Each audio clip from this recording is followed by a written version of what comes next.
Hi, I'm the developer of Reconquer Online. It's a 3D MMO that I've been working on using only free and open source technology.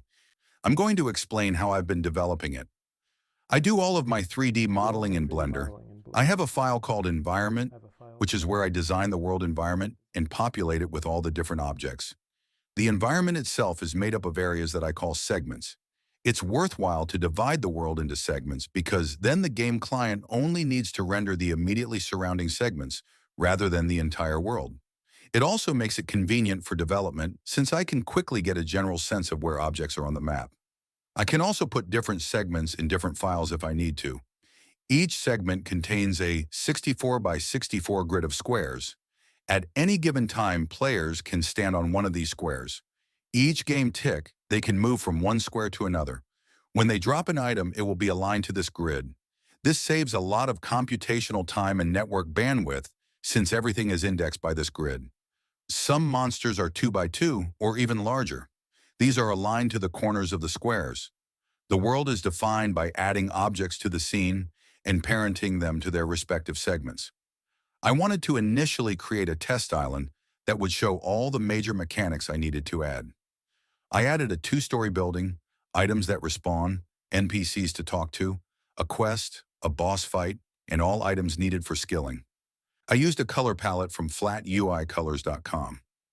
I designed many of the assets myself, although I also used many Creative Commons and public domain assets from a website called poly.pizza. I export this file in Blender to GLB. For every object that I have in my game, I have a separate Blender file for it.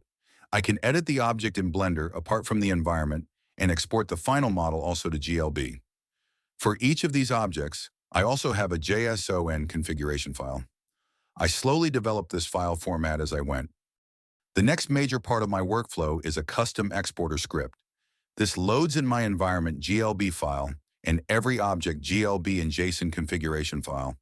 It uses a library called GLTF transform to read in the environment GLB file, build up a scene hierarchy of every object included there. It also combines all game object GLB files together and combines all configuration files together.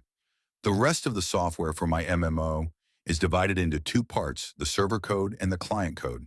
The server code runs on a web server and is written in Node.js. The client code runs in a web browser and uses 3.js for graphics. I'll start by talking about the client code. The client begins by loading in all game assets, that is the 3D models, client JSON config, music, and SVG textures. The client's job is to connect the server, receive a stream of world updates, and render those world updates to the player. The updates say whether an object has been added to the scene, removed from the scene, or had some part of its state changed, for example, position or animation. The client just has to show those changes as they occur. These changes are sent out every 0.6 seconds. The client is also responsible for sending character actions to the server. These actions are in the form of move to this spot, pick up this item, open this door, craft this item. The server will keep track of which characters are performing which actions. Each tick, the player will get to see their character moving to perform these actions until they are complete. The source of truth for the game world is all on the server. The client is really designed only to show updates and send simple actions. Finally, I'm going to talk about the server.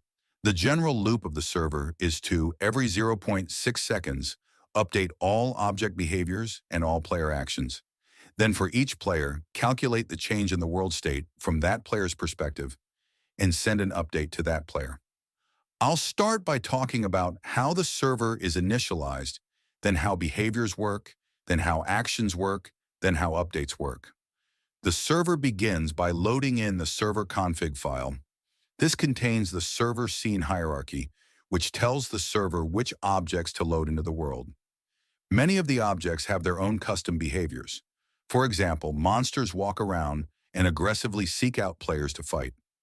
The object config file can say, make this object have the monster behavior with these configuration options. The loader will add that object and also add that monster behavior. The behaviors run every tick and update their target as they need to.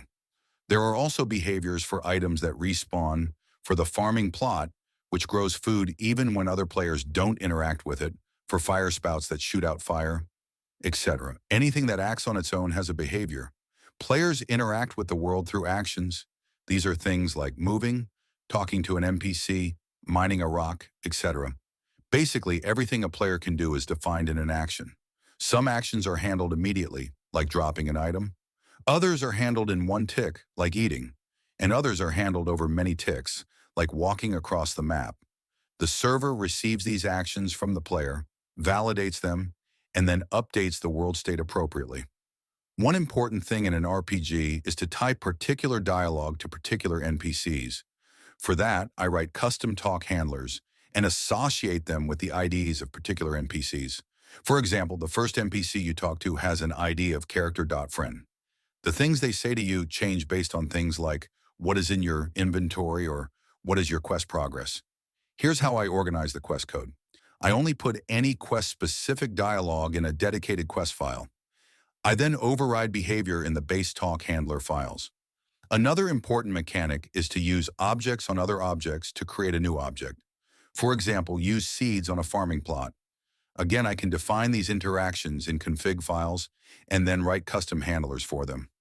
I can also write a default handler so that the use interaction can be entirely controlled by a config.